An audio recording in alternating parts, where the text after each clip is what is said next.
Am I live? Can folks hear me? Let me know if there's any issues with my levels or the audio or visual fidelity. Hello, welcome. Glad to have you.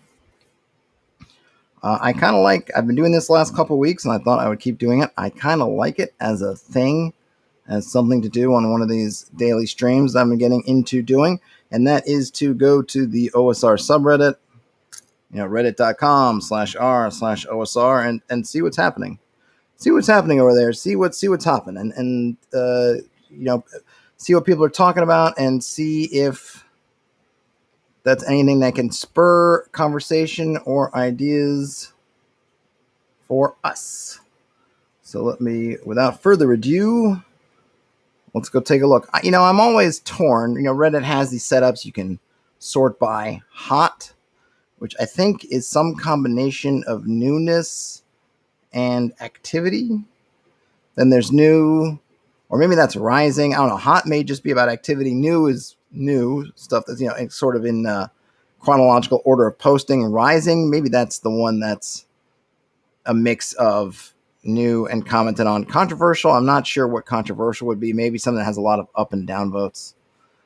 I don't know. I usually go either hot or new. If I'm actually looking to talk myself or leave comments myself, usually I go to new because I figure hot has already got folks talking about it. But maybe in terms of the stream, it's more interesting to look at the stuff that already has some comments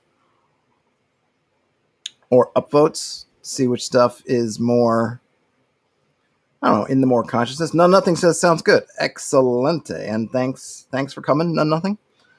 So I guess I'll stick with hot for right now and see where this gets us and see what we've got. All right. So we've got who are our favorite artists. Might be a good one, but maybe not for discussion. I'm not familiar with a lot of the artists anyway. I should get familiar, but I'm not. Someone's got a new product about tarot-inspired dungeon delving for old school essentials, Temple of 1,000 Swords. I really feel like there's a lot of tarot-inspired things these days. Am I the only one that feels that way? That there's just a lot of supplements and things written or created using tarot lately? No complaints. Is it a trend? Apparently, Exalted Funeral, that site has a pay what you want bundle. I'll take a look at that one just to see if there's anything. Some of the stuff: Planar Compass, Weird Science, Moon-Based Blues, Oneria Slumber. I'm going to be honest here. I have no idea what any of that stuff is. Don't know. But go to Exalted Funeral's website. They're having a sale. Here's a one. Good and interesting rules for hirelings, henchmen, and the like. Well, that's right up my alley. Posted by Martin Eden. I'm working on a little homebrew system for use with friends. I haven't played with hirelings enough to have a strong opinion on how hirelings should work. My default would be to just copy the rules from BX via some retroclone, but I wonder if there are other takes on hirelings and henchmen that are worth looking at first to get a greater diversity of ideas. What systems, blog posts, random tables should I look at? What are your favorite additions to the standard rules or your favorite entire systems? By rules, I mean things like how you hire them, how you stat them, morale, pay, shares of treasure, etc. David Semis, sorry if I'm destroying your name, my apologies, and says tarot stuff has been around for a while. It's just more recently being tailored to RPG games, I think. Yeah, I mean, I've definitely I've definitely seen tarot stuff around for a while, like you're saying. And in fact, I looked at a couple of things that were sent to me that used tarot that were from the early 90s or mid 90s. So it's definitely been around. But it just seems like the last few times looking at the OSR subreddit and just me looking around independently, just seems to have come up tarot stuff more and more. Sims, you got it. Okay, great. I'll try to remember that for next time. So for hireling rules, just because of the troublesome nature of some of the creators, I don't like to send people to it. But I thought Lamentations of the Flame Princess has really good stuff for hirelings. I'm not sure, and I think they have a free version of the rules. You may be able to get their rules free. I usually use some combination of that and just BX. And I just like to use morale rolls and reaction rolls to kind of control what they're doing on a day-to-day basis. I actually have, I think I've posted it before. I'll throw it in here. I have my own. I created this myself. A generator. I'll throw this in the chat. Hirelings.hex.press gives you random guys. I went kind of, I sort of really embraced kind of a sort of a goofy, I don't know, kind of gonzo on this, but a little bit. So, for example, so you have 50 of them. And if you want to get more, you can hit those buttons, you'll get more. When you open these, each one of these, so you'll see, okay, this, and I think I took the all the different occupations, I think was from Lamentations. So I give you the stats, I gear them up for you, and then I also give a little bit of a, try to give it a little bit of a personality. I just kind of have fun with it. So I'll just read this one in case you're listening and not watching this. So this one is Run V the Accountant. I won't read through the stats, but she's geared up with simple clothes, a club, a mirror, and a flask of ale. And then there's the note that says she's 33 years old, born in the fall, under the sign of the drowned prince of the endless dusk, aspect of harvest, is extremely irresponsible, an above-average accountant, likes to work, and has a strong fascination with women. And I don't do a lot of editing of these in terms of logic, right? So I just let it roll. So the fact that she's a pretty good accountant but is extremely irresponsible, hey, that's just a dichotomy of her life. And then if you go to export, you get this thing that you can grab and paste in and put into a text file or anywhere else. And you can actually export all those in the same way. Has all the names and then has all their individual stuff. So that's so that I will use that to generate it. Sometimes we'll even just come here to generate names. You get a lot of goofy ones, but I also I do like some of the ones I like. Holtmang there would be one I would grab. Marward, Balvald, Derwamba, Earlhug, Helmo.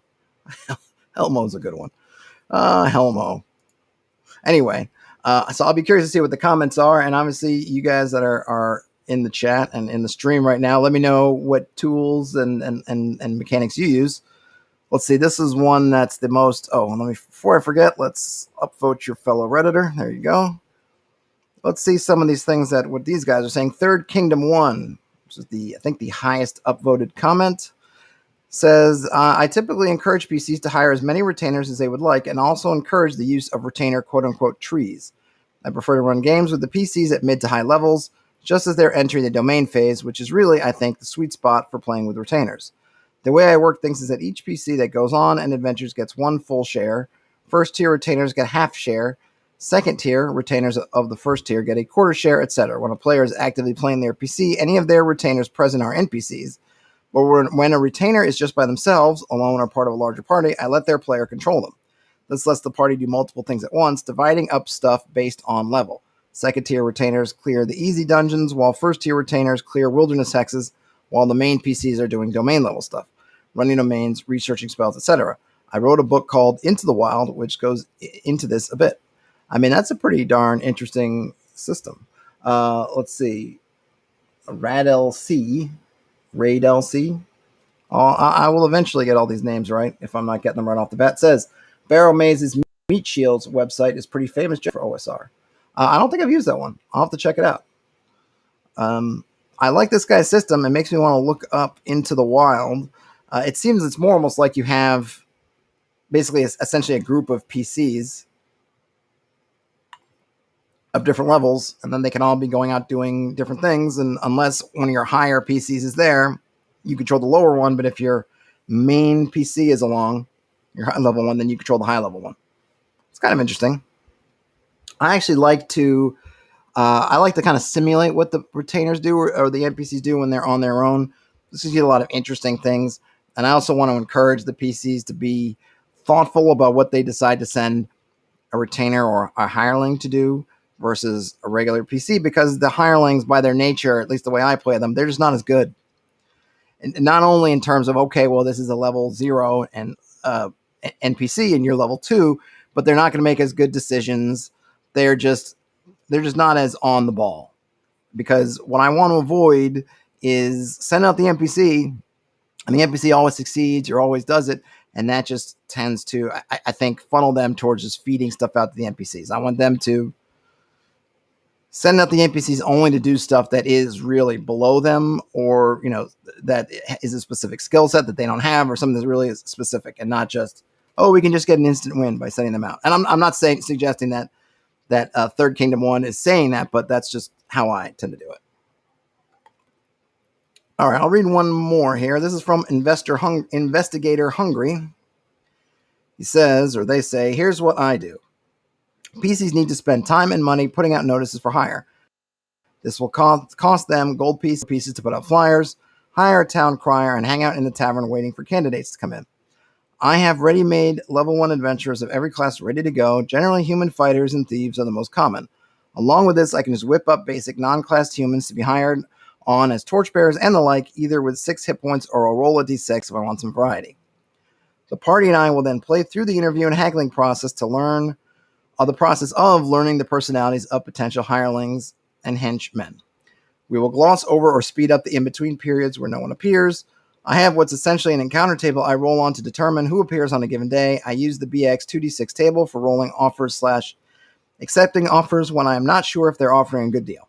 If they can agree on wages and treasure shares, then I'll roll a 2d6 for each hireling to determine their starting morale value and make adjustments to that score, or to the score, based on the results of the hiring process. From there, they adventure, and I keep track of morale during encounters, as well as at the end of adventures to see if they stay in the employ of PCs. Eventually, over time, they may stop requiring the morale checks at the end of adventures if they're treated well and form a bond with the party. Yep. I mean, it's kind of very similar to, I think, the Lamentations, also BX kind of style. All good.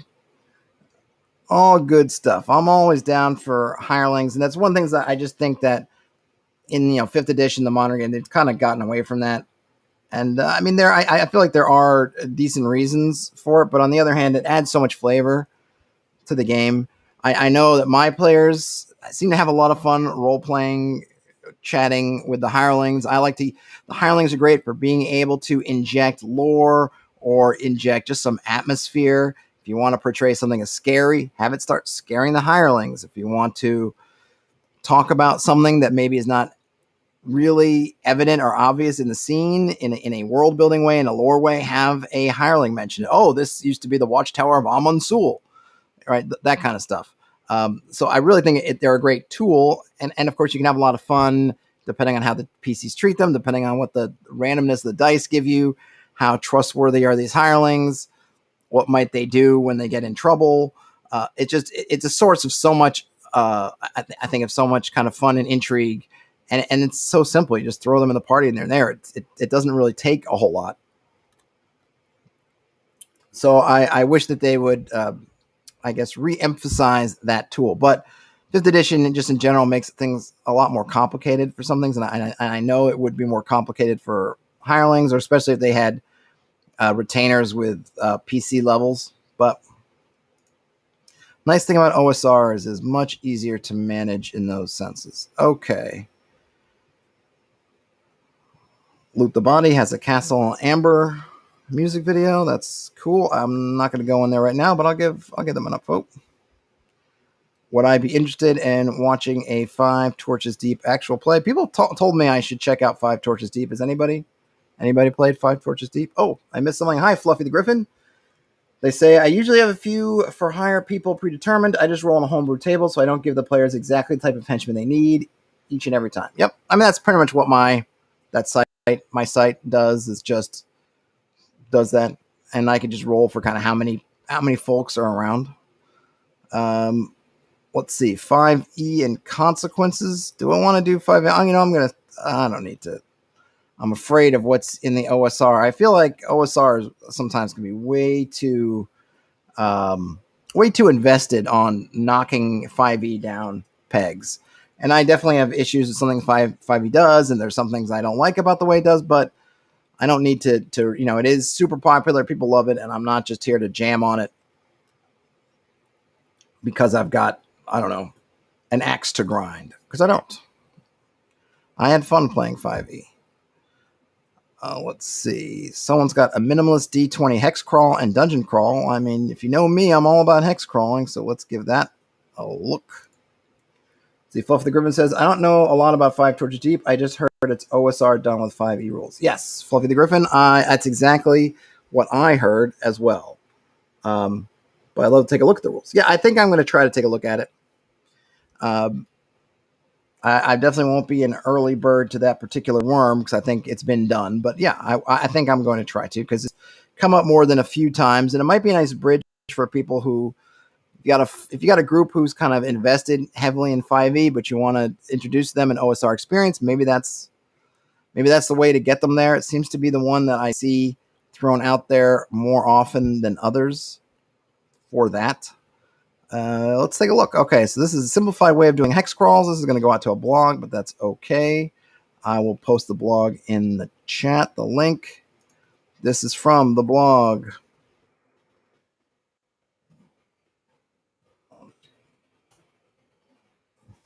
This is from the blog Methods and Madness.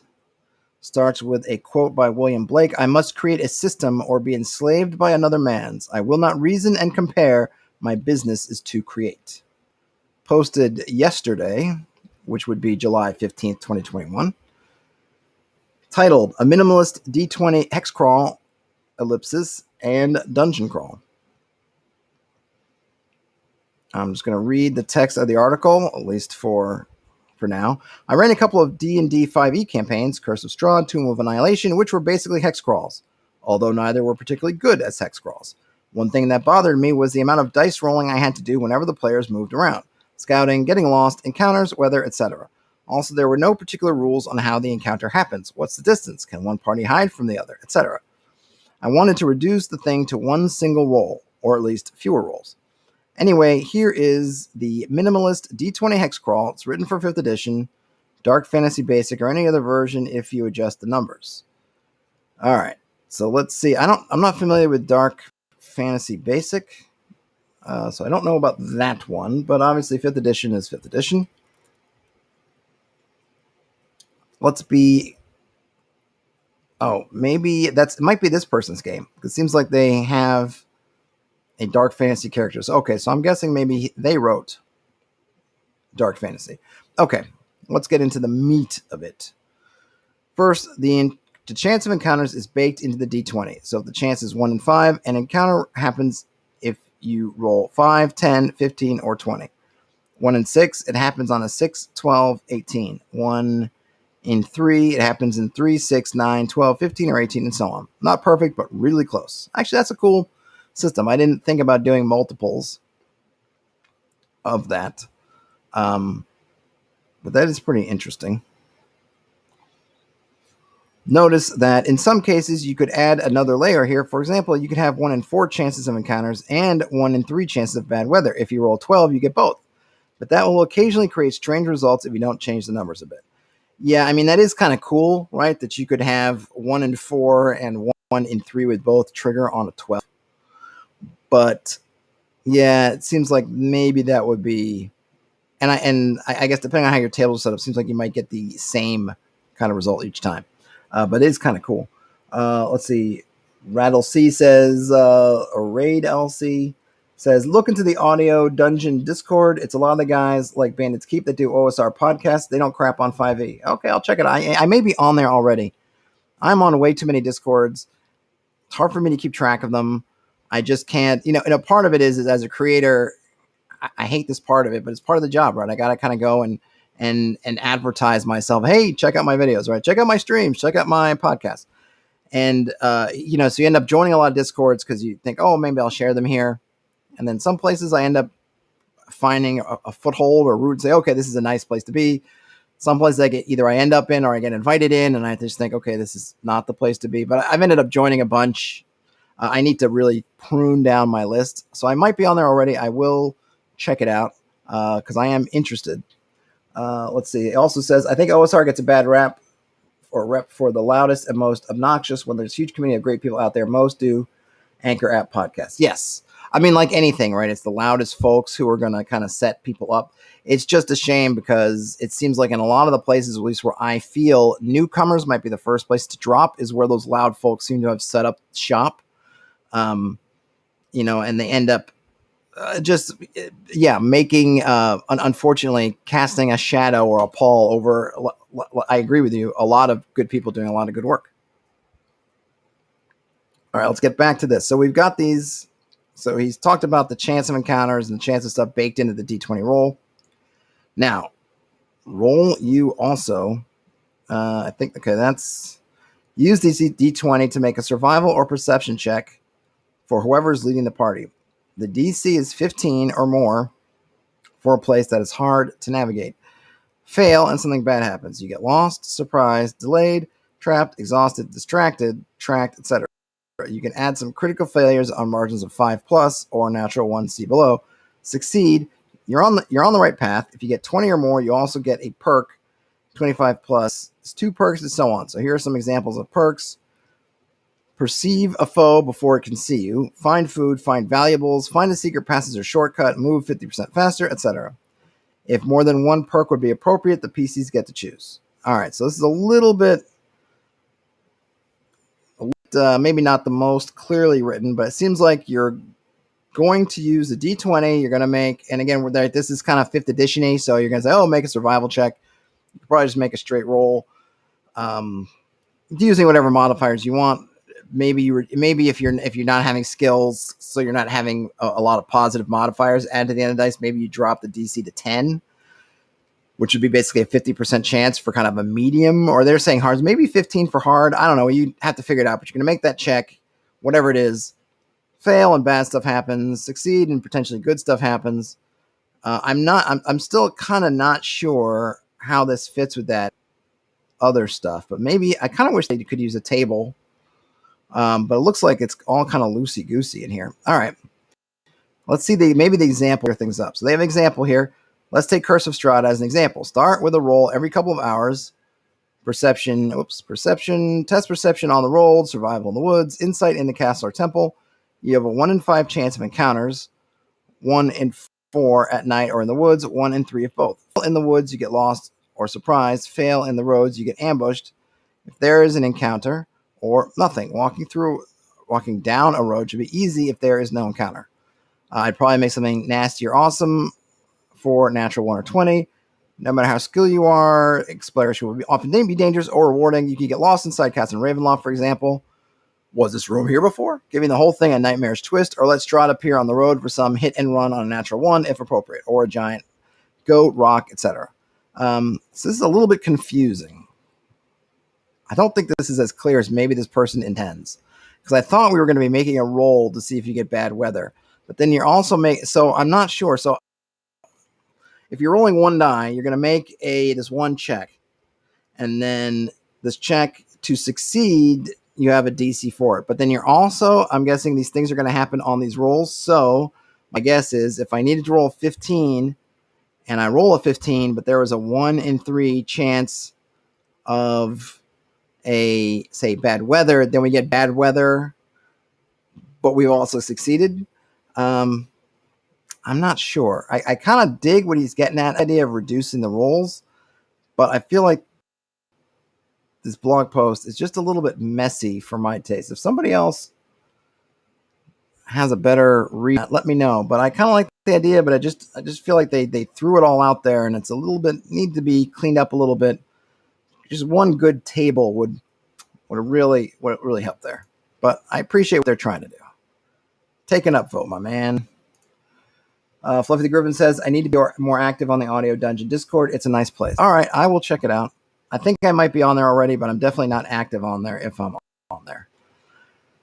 OSR science fiction settings. Are we interested in OSR science fiction settings? I don't really know much about them. Organizing RPG rules by time scale. It looks like we read some stuff on the Luminescent Lich. I'll skip that one for now. Let's go down to TPK standard, which sounds intriguing and enigmatic. So let us see. It's a salad of opportunity. I just need a drink of water here.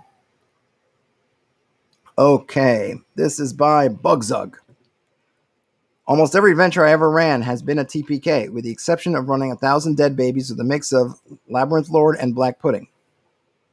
In that particular experience, it was the second time experiencing the adventure consecutively, and that was the first time they really started to adjust to the more meticulous and strategic combat of OSR. However, I've begun to realize that I've set a TPK standard expectation for the players. They've no issue with this, seeing it as a way to play new characters and experience new stories. I was just interested if this sort of one-off play where the party usually dies is more or less common than long-form play. I have never played in a game that was just TPK after TPK after TPK. That seems me. Let's see. Fluffy the Griffin says, I think going back to that blog post, reading it seems like a brainstorming session more than a polished set of rules. Yes, I would agree with you. I think it's definitely kind of a brainstorming soup that just needs to be clarified a little bit. Radel C says, if you want to know if you like Five Torches Deep, just watch Dungeon Craft's review. It's pretty all-encompassing. Okay. I probably won't do that, and the only reason I wouldn't is nothing against Dungeon Craft, but I don't want to step on his toes if I'm going to do a reading of it. So what I'll probably do is I'll probably just go ahead and do it because I've had enough people call out, hey, Five Torches Deep, you should check out Five Torches Deep, blah, blah, blah. Then I'll probably just get it, and then I can do a reading, and then I can go check out reviews. I just want to keep my mind. I don't want to be there and feel like I'm parroting what somebody else says, which just happens. I just, what's the word I'm looking for? Subconsciously, you just pick up on somebody else's something, and I don't want to do that. So, but I will check it out once I've read through it and kind of did my own thing. I will come back to Dungeon Craft because I do like to read and listen to people's reviews. I just don't want to do it before I do it, just so I keep myself, if that makes any sense. All right, Jerry Jib says, I've only ever had one TPK, and I've been running games in various RPGs since 1983. The TPK was in Twilight 2000. Yes, score one for Twilight 2000. And even then, after playing the RPG for years, it was a recent event. I've had games where about 25% of the party died in any given RPG, but that's usually because a player makes a stupid mistake or knowingly takes a pretty big risk. Never had a TPK in Call of Cthulhu. Some say that RPG is geared for TPKs being common, but I disagree. I'm also not a referee who fudges dice rolls, etc. that work against my players, nor am I purposely trying to kill them all the time. I'm more interested in getting the balance right and making sure the challenges involved aren't insurmountable but are potentially fraught with danger.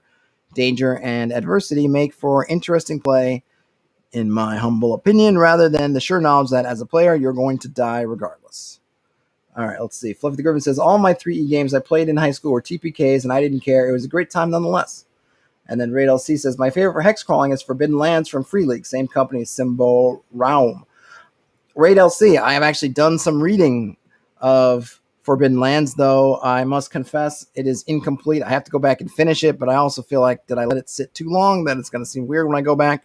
I might not do it as I've done the other ones. I believe I did them as streams, but if I go back and finish it, maybe I'll just do that as a video, just because I just kind of feel like I want to finish it. But it did seem like a cool system. I haven't had a lot of TPKs. I was the lone survivor of a almost TPK as a player. And that was mostly because I was the only one who had played OSR type games before, and the rest of the party went and kind of did stupid things, and I didn't. But I tend to play my characters like they really want to survive. I'm very focused on my characters living as much as I can. Sometimes you have to just make a decision and go. I think I had a character who was killed in Shadow of the Demon Lord, but there's really nothing I could do about it. We had to run across essentially an open space, and there was the thing in there with like a beam weapon in that open space. One guy made it across. I tried to run across, and I got waxed. But I couldn't do anything about it. We just had to get through and just had to take a chance. So that stuff's going, it's going to happen. But as much as possible, I try to live. My party's been pretty stout so far. They haven't taken on silly challenges. Though granted, I haven't rolled up any silly challenges either. They haven't run across like, here's 200 kobolds and they've all surrounded you kind of thing. And they've also been pretty good about trying to maximize their advantages and minimize their disadvantages, which I'm proud of them for, because they're all new to OSR play. Though their characters are a bit souped up. So they do have some extra guns. They have some extra tools that if they were playing just vanilla BX, they would not have. And that helps. But I kind of got the sense they wanted to play with having some kind of powers and things. And so I ran with it. I think they're all pretty well balanced in terms of each other, but they're also more powerful by a pretty good margin than your standard vanilla, say, BX characters. All right, TPK standard. Thumbs up for your Redditor. Oh, here's a good one. Old school orcs. Are those pig-faced orcs?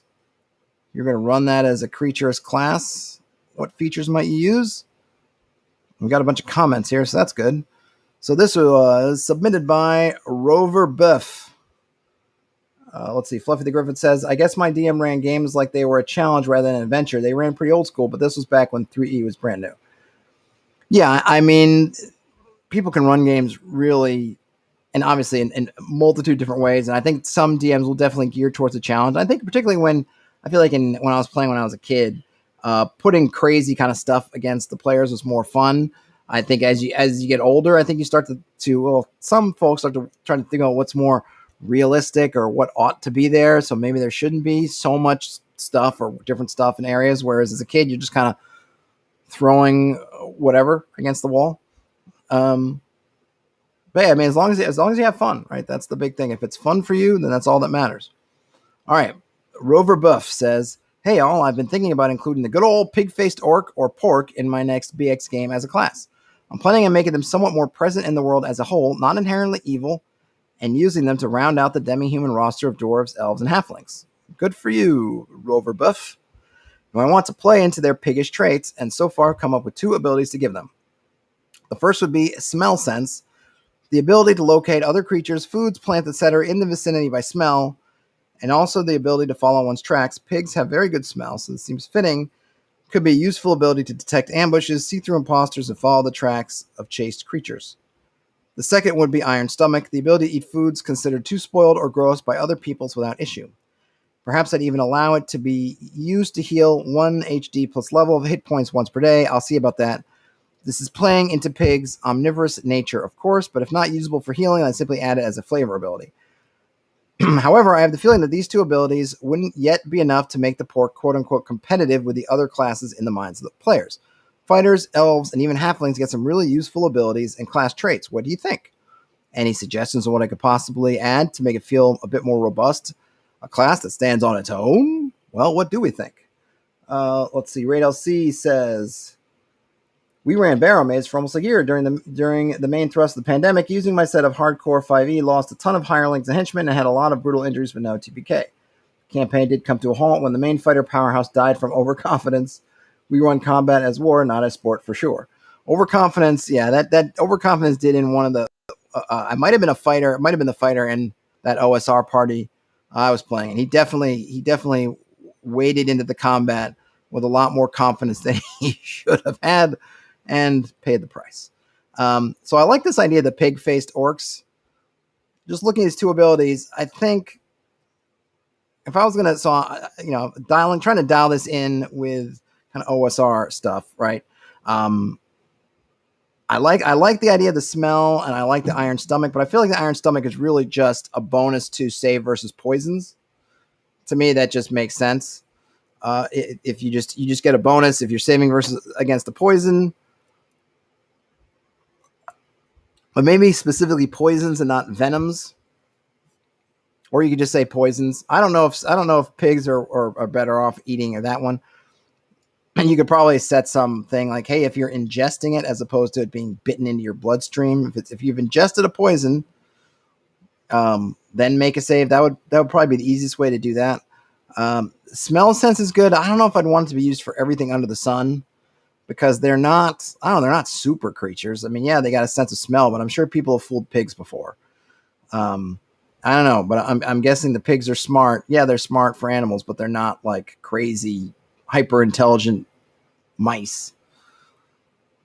But maybe I'll look at kind of what's one of the elf bonuses that they get, and you could kind of do something like that. Like, hey, they get a +1 versus getting surprised because they could smell things, and maybe they get a better save versus, I don't know, some kind of deceptions. That might be what I would do. What do you guys think of pig-faced orcs as classes? I'll be curious to see what these comments are. Bazzer Hoskins said, oh, pig-faced +1 to pig, -1 to face. Wah, wah, wah. Religion NC said, from the BX rules for orcs, leaders gain +1 damage modifier and add 2 to the morale for groups of orcs. These seem like great class abilities. I would also consider some sort of bully ability to increase the number of lesser humanoid retainers. Smell sense seems reasonable. And then we got some comments to that one. Someone says, change the number of henchmen from head count to hit die total. So if you can have 4 henchmen, you can have 4 that are 1 hit die each, or 4 that are half a hit die each. Or I think maybe they mean 8. Let's see. Klaveshi loves the iron stomach thing.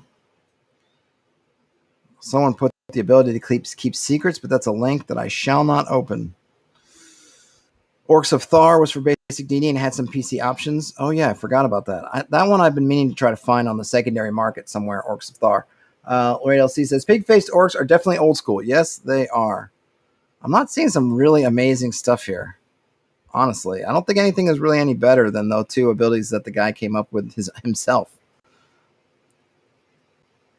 But I like the idea. Pig-faced orcs, making a comeback. Oops, I forgot to upvote. Upvote your fellow Redditor. All right, how am I doing on time? I'm okay. All right, here's a good one. What is clever exploration? This is posted by Wintirabit. Wintirabhat. Wintirabhat. You get the idea. What is clever exploration? I understand that there is a price in a stupid exploration.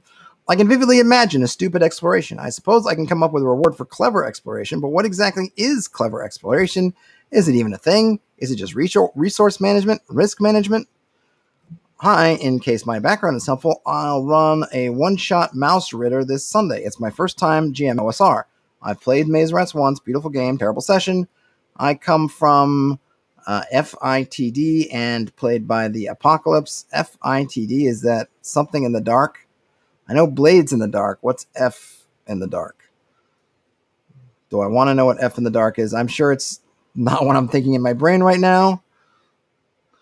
But someone in the chat, if you know what F in the dark is, let me know. I'm purely excited by OSR, though. Cheers. All right. And then I guess they had edited it. Let's see. And they're saying that they seem to be willing to give out too much information, identify exploration solely information gathering, have unrealistic expectations for clever info gathering. So I guess I obviously I wasn't here for the original and then the edits to their post, but when I think of clever exploration, it's kind of a combination of what they said in their first post, which is resource management and risk management. Yeah, I mean that's what I would call it, right? How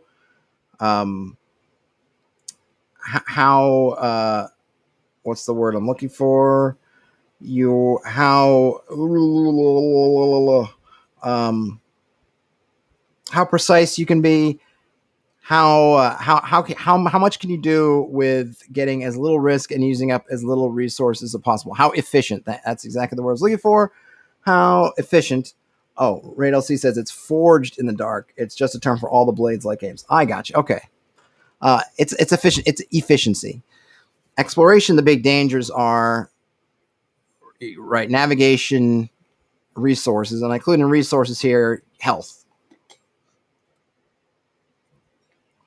So what would clever exploration do would be, can you navigate through using up as little resources as possible? That's clever. And we could say, well, isn't that efficient? We could call it efficient exploration, right? We could. I think the clever part is because usually in terms of just games in general, we're talking about cleverness, we're talking about interesting ideas. So it's not just being a robot or a mathematician and just plotting out, okay, we need to do this. We need to make basically a right triangle. So we'll go down, what's the hypotenuse, whatever. And that's faster because it's faster than the length of the two sides, blah, blah, blah. Yeah, that's being efficient. But you can't make those kind of straight lines. So you're going to have to make decisions, take chances, use your intuition, use your brain, potentially come up with novel solutions to problems. Hey, this would cut 3 days our travel, but it's a 50-foot wide ravine. As a GM, we're thinking there's no way they're going to get past it. They're going to have to take this longer way around. But then the player comes up, or the party in general comes up with a solution to get over that. That's clever. So you put all that together, clever exploration. At least that's what I would call it. We got a bunch of comments in here. Let's see. I'll just read the top one by Encrusted Goblet. What is the goal of the exploration? Treasure, cartography, wandering around and hoping for the best? What's clever is going to depend on what the goal is. If there is some rumored treasure hidden in the wilderness, clever exploration would include things like interpreting a map well and not getting too lost, interpreting contradictory rumors about the goal and its location, hiring good guys, bringing the right supplies, bringing enough supplies, caching supplies at a good location, away from monsters, animals, or thieves, and then safely arriving at the goal. Yes, but I would say that's true actually whether you're just trying to explore, whether you're finding treasure, or you're trying to map. Those same skills kind of all apply, but yes, in general, I absolutely agree.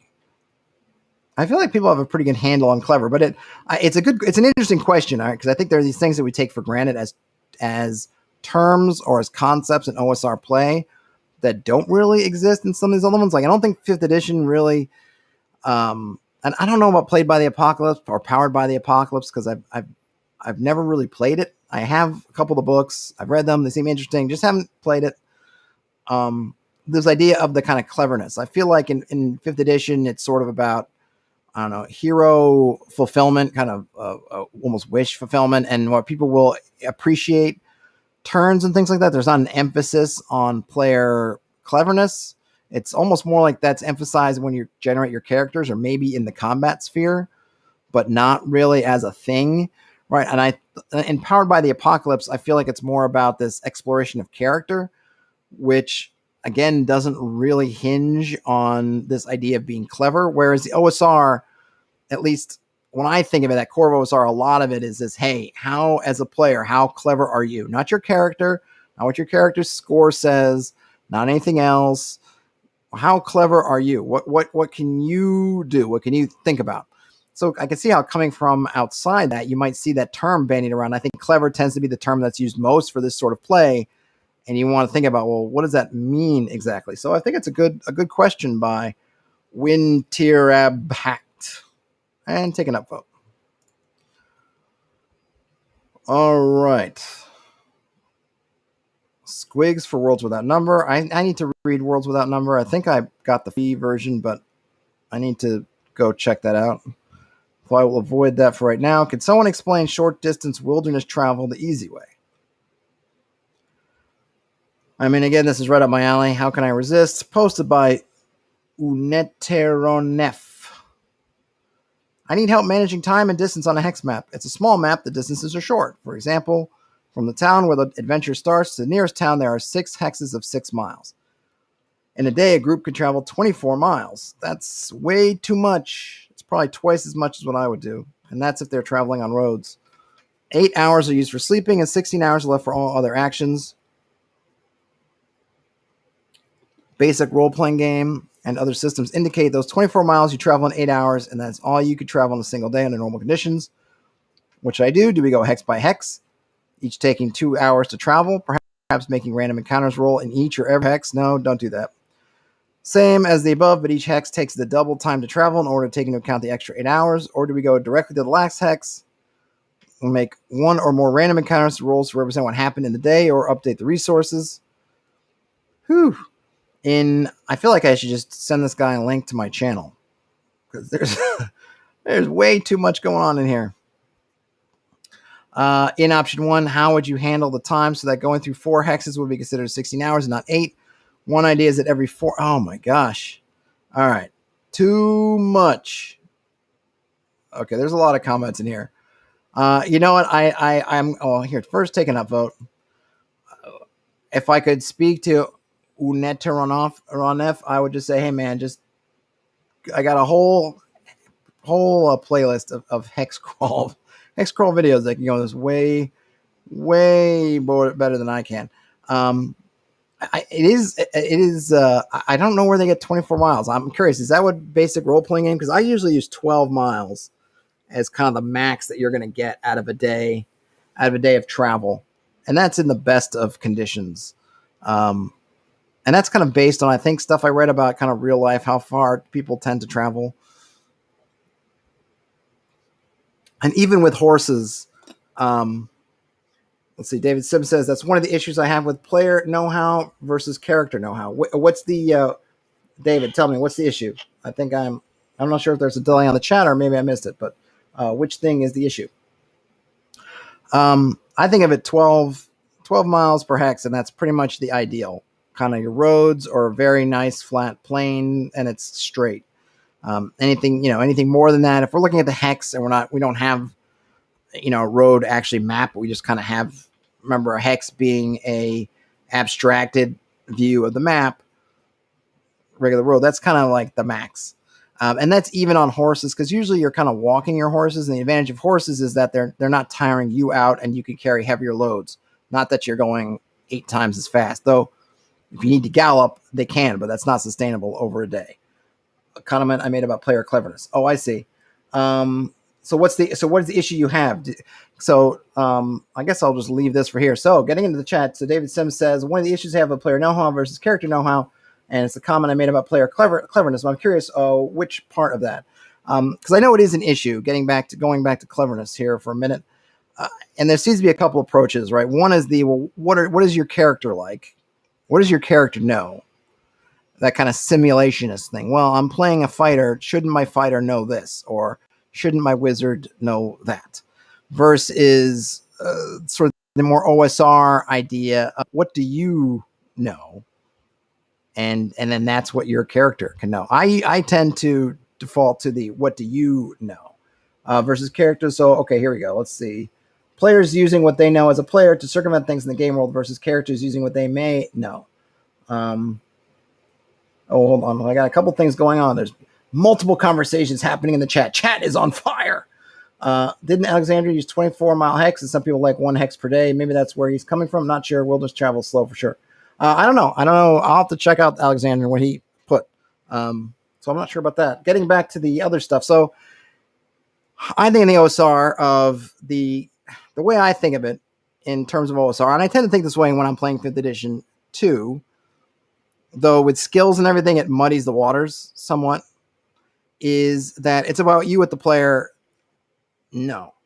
So I like to think of it, if you're playing a board game and the board game is, say it's a war game, and it's Napoleon versus Wellington at Waterloo. You take on the role of Napoleon, somebody takes on the role of Waterloo, of Wellington, and you play. There's no point in that game when you could say, well, I'm just going to do what Napoleon would do. Doesn't Napoleon know what to do in Waterloo? Well, yeah, he did. He did stuff, but that's not the point. In this game, you're Napoleon.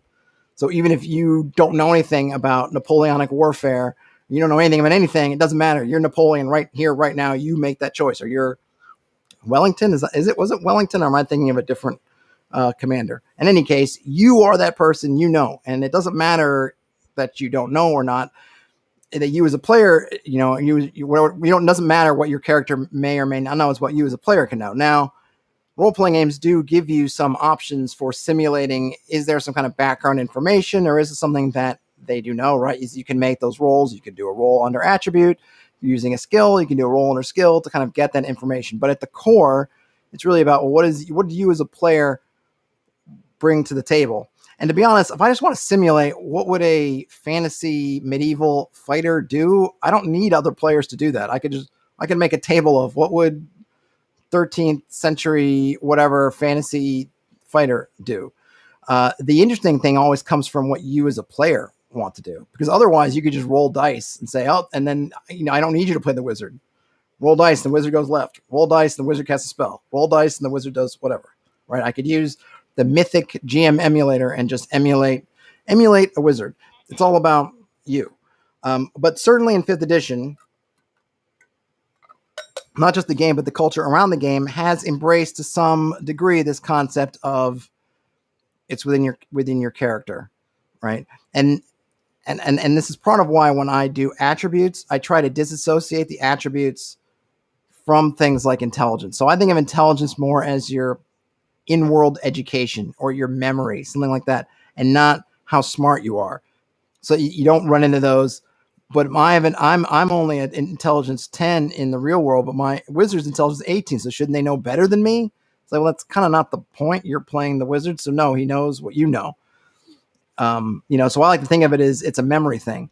And then the real question is, does he remember, hey, in high school, did he take Latin? So does he remember what this Latin phrase means? Okay, now we can roll and find out, as opposed to they should just make a decision for me, I guess, or come out for me. But that's, again, that's my perspective.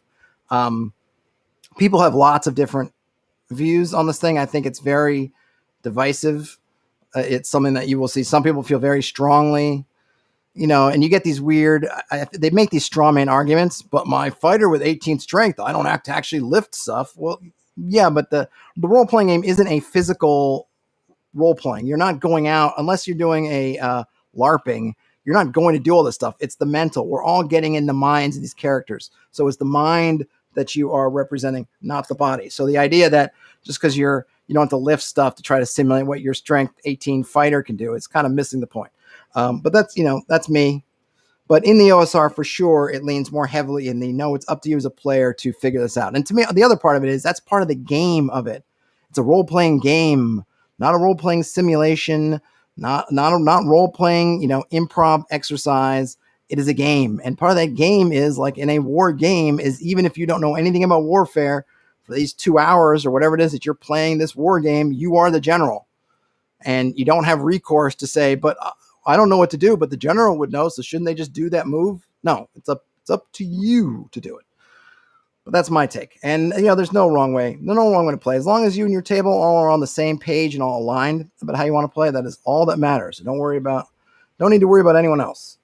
Fluffy the Griffin says, I've always interpreted old school games to embrace their meta knowledge as part of the game. That's the whole reason that Gygax devised the Tube of Horrors. Yes.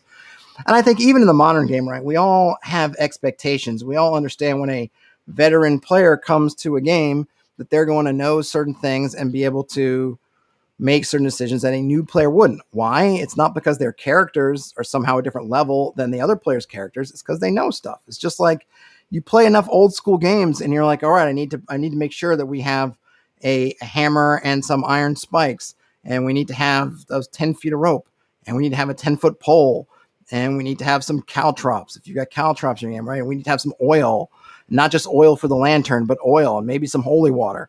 And you could think about that. Yeah, a villager who's going into a dangerous place for the first time might know some of that, but they probably wouldn't know all of it. Probably wouldn't be that well organized, but this character is, because the player knows. Or if they have their choice of spells, they're going to tend to pick the more efficient, low-level spells. And I think at some point we kind of take it for granted. Where it usually runs into trouble is when people are saying, when in the game, that kind of meta stuff, where it tends to annoy people more is when someone says, oh, there's a troll over there. And then there's a player who goes, oh yeah, I know all about trolls. Let's get the torches. Let's do these things because trolls. And the GM feels like, well, you've just effed up my encounter because I thought this troll was going to be a challenge. Now you guys are just burning him to death because you knew all about trolls. On that kind of metagaming, I'm a mixed bag. Sometimes I think, yeah, it would be nice, right? And if I think where it where it crosses the line is when, let's say I'm running Barrow Maze and the player also has run or has read Barrow Maze, or what's the worst is if they know you're running Barrow Maze, so they get a hold of Barrow Maze and read it themselves in advance, and they're doing it like that. It's also a reason why I like to kind of remake or rename or sort of reskin my monsters, and then I can determine which monsters you've heard about. So you might not see a troll in my game. You might see something that looks kind of like a troll. And often I've seen players do this, oh, have I heard about this thing before? Does this thing ring any bells from myths or legend? And I say, yes, you have heard of this. It's called a troll. And you've heard various things about it. And almost like a rumor table, some stuff can be true. Some stuff can be somewhat true. And some stuff might be totally false. But it does avoid that issue, at least somewhat, of players guessing everything. Eric Hanscom says, board games are a tad different because the goal is to win. And then Frederick Rourke says, the troll was an illusion. Well, yes, the troll could be an illusion. And Eric Hanscom, to the point that there is the goal to win, I would argue that in role-playing games like D&D, there is a winning condition. It's not, the game doesn't end, but sessions kind of have a winning condition, which is essentially succeeding at whatever you're trying to do that session. There's definitely kind of a, hey, we won the session, or, man, we did a sucky job at the session. Now, granted, we get to come back and have it tomorrow, but I don't think that really changes the style of play too much. You definitely know when you're like, yeah, we did great, or, oh, we did terrible, and you're trying to do great. And campaigns kind of have winning conditions. adventures kind of have winning conditions. So while I do go for that, hey, you know, role-playing games don't have a win state, they kind of do. You know, they really do, especially when you get more granular into the different modules part of of the game. You do kind of play to win. It's just what winning is not necessarily control the board, or it's maybe not as simple, right? Because you could succeed at clearing the dungeon, but you didn't find the big treasure, or the bad guy got away, or whatever. So there can be kind of lots of mixed successes, and of course you get to come back, keep playing. Fluffy the Griffin says the troll is a fire elemental troll. Surprise. Yeah, and there actually were some different kinds of trolls. Actually, I don't know. I was in what book was I reading? Was it Fiend Folio, which is I just love. They had a different. They might have had a water troll that was like a troll, but of course it was water instead of fire. Let's see. Radel C. Trolls from D&D are so standardized when you are asking about it. Why worry about that? Agree with the reskin early trained trolls in universe. Yes, I think. Yeah, when you're talking about monsters and player knowledge of monsters, when you're using the very basic iconic monsters, I don't have an issue with the players having some knowledge of that, and that just trying to translate in the fact that they're just so well known in the world, in the stories. Like, people know, I don't know if there are anybody out there, everyone knows like werewolves and vampires, if they are according to the myths and legends, right? Stakes in the heart, garlic, full moons. People know that stuff, right? So trolls are kind of like, or you could just think of it that they're sort of like werewolves in that kind of lore. But I think where it crosses the line again for me is if you're playing a module or a campaign that's kind of very specific situations, and you're finding that a player is kind of getting ahead of it because they either know the module or they go and read the module and they're sort of doing that. And that also has an intent, right? Someone can't control if they recognize a monster or not. But when they start actively looking for them, for the sole purpose of getting over, that's when you're crossing lines. But yeah, whatever is just common knowledge it's kind of common knowledge. Trolls are an icon of fantasy gaming, just like dwarves, which they prefer to roast. Yes. Roasted dwarf. GM, you all have aneurysms. I win. Yes. If the players all die, that's a TPK right there. That GM's like, you thought your characters died. That was a TPK. I had a TPK in which all the players died.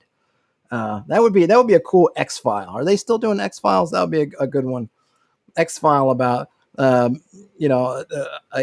gaming group. They're all hanging around playing D&D, and everybody but the GM dies of an aneurysm. And then Mulder and Scully have to play the game and somehow see what the GM's doing, because they're using some kind of mind control, imagination power to kill them in the game, in their imagination. You can take that from me, whoever's writing the X-Files these days. My gift to you.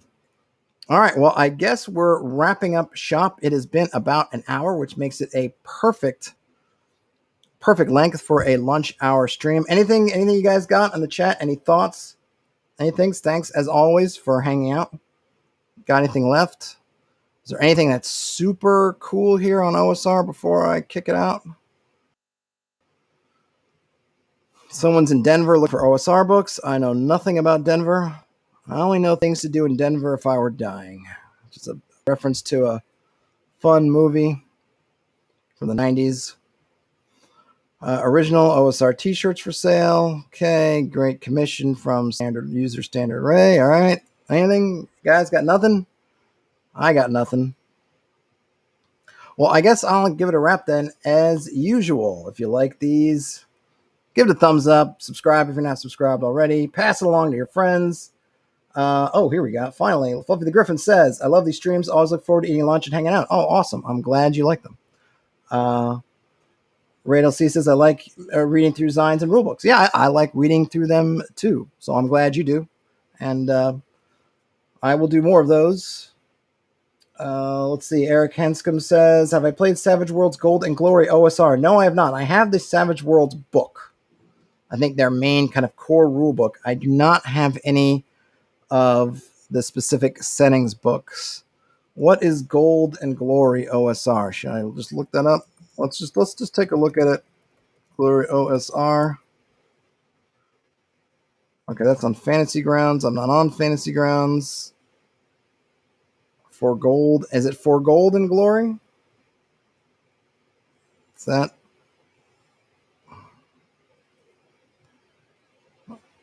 Is this it? Is this someone?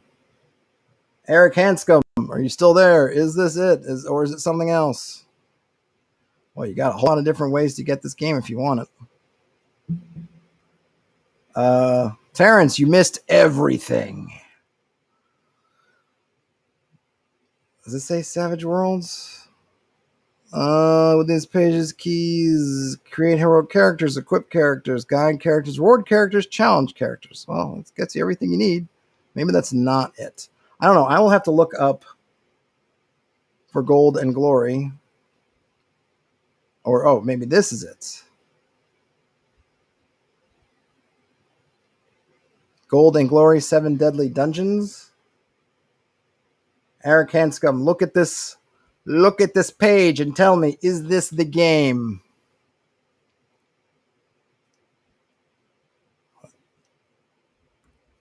All right, well, here we have the demon. Okay, note this version for Savage Worlds Adventure Edition. I know what Savage Worlds Adventure Edition is. I'll have to look that up. But I like that. All right, this is it. All right. I do like that. Suede. Savage Worlds Adventure Edition, a.k.a. Suede. Welcome to a world of legendary heroes and daring feats, or more probably to a dishonorable story of ill-fated treasure hunters who'll soon bite off more than they can chew unless they manage to return home with enough gold to carouse wildly until their next expedition. All right, well, let me see if I can get a hold of it somehow. $10. We'll see. I think I have some, thanks to folks who have used the links in the show notes to get stuff on drive-thru. I think I do have some drive-thru bucks I could maybe spend. Reach out and see if I can get a review. I'm not familiar with who Space Orange 42 is. I'll check it out. Hopefully it's something that I won't need to know Savage Worlds too much about, because I have the book, but I can't say that I'm super Savage Worlds savvy. Terrence says Suede is the latest Savage Worlds version. Okay, I'll have to see what version I have. Is it new? Is Suede new, like in the last couple of years, or is it something like 6 or 7 years ago? Oh, here it is. Is this it?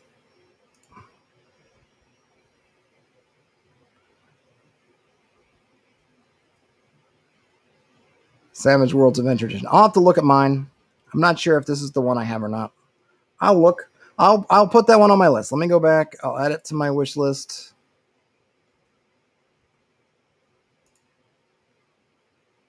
All right. Oh, look at that. I had Blades in the Dark on my wish list. All right. Add it to my wish list. I will check it out. I actually communicated with, I think it's called, Gelatinous Cubism, who wrote the, the Tower, in the Shadow of the Tower, Shadow of the Tower. Hold on a minute. I heard really good things about it. I'm just trying to get to my Twitter feed so I can pull it up. In the Shadow of Tower Silver Axe, which I've heard really good things about, so I'm going to try to get a hold of that to check out. And I got some other things in the pile, but I will look out this one. How did I miss Richard Smithson saying he just punched out undead Gary Gygax? Yeah. Yeah, indeed. That would be good. All right, folks. I'm going to let you go. Have a great rest of your day. Like I said, if you're not subscribed or you're not following wherever you're catching this, please do. It helps me out a lot. Send it on to your friends. Heck, send it on to your enemies. Have a rest of your day, night, evening, afternoon, whenever you're watching or listening to this. I'll see you guys sooner rather than later. Talk to you later.